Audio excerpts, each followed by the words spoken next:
Sipho was with us from the first day I was here.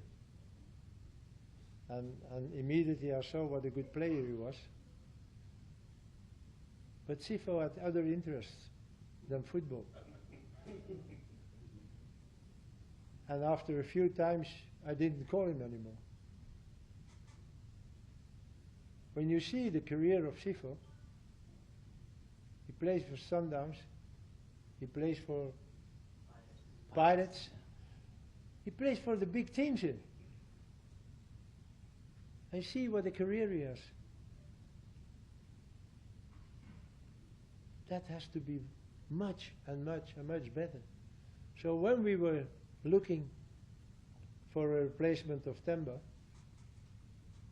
okay, we tried Patrick, and then, yeah, we were talking about Sipho. I said, yeah, but Sipho, you see how is he playing? He had a good moment in Sekekune, but then it was again like that. So we talked about him, Elman and me, and we said, okay, we will give him a chance. And from the first minute when he came with us, I called him, and I said to him, listen, man, this is your second chance. After this is finished. It's up to you. I give you a chance. If you don't grab them with your two hands,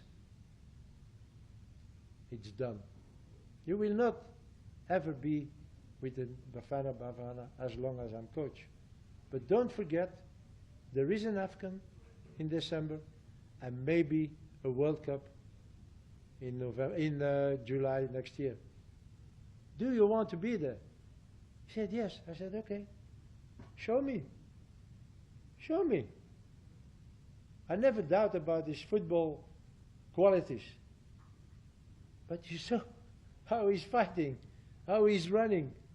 And if you have then the talent of Sipho, yeah, then he can be very happy with as a coach. And I told him after the game, I said, you grabbed your chance. Congratulations for that.